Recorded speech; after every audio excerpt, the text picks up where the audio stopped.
Okay, so here's a quick look at the Skinner knife from Battling Blades. And what's kind of cool about this knife in particular is it's one of the knives with Damascus steel finish, which is very attractive looking. To walk you through the features quickly, it's the typical knife that you would carry as a kind of camp knife.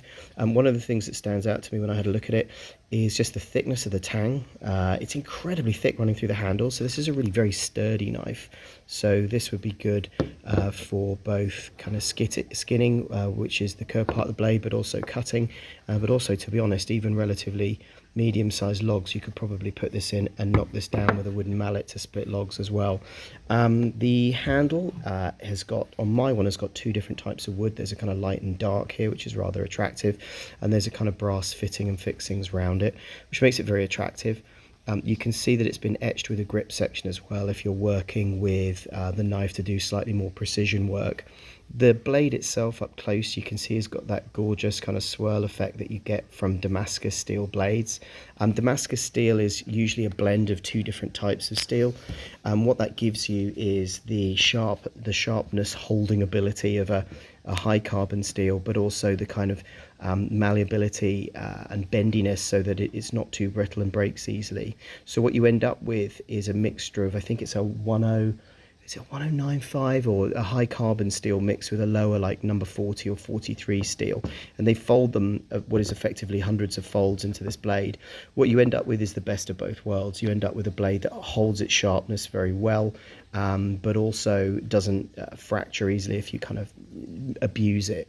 The only disadvantage with Damascus steel blades that I find is you have to look after them, keep them dry, and recover them with mineral oil regularly.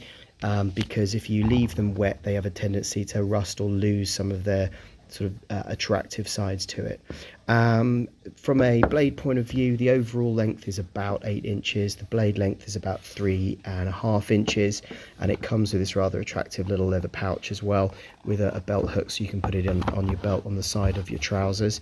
If I was to have an incredibly minor gripe, it didn't come particularly sharp, but I actually quite like to grind out and sharpen them myself anyway.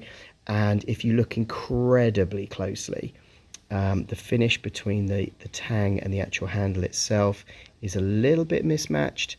You can see from the side here at the top, it's not quite perpendicular, not quite 90 degrees. So if you look up really close, there could be a little bit more time spent matching the height of the blade, the metal part of the tang, to the handle itself. But no matter what gripes I have, from memory, I think this comes in at under 50 bucks, which is an incredible price. So to be honest, I think just that little bit of extra craftsmanship can be forgiven, given the price point of these. That's pretty much it. Pretty much covers what this blade's about and who this is for. If you like what you see on my site, please like and subscribe. It makes a massive difference to me. And I'll put a description link below for a more in-depth written blog. So there you go. That's the Battling Blades, and that's their Skinner knife.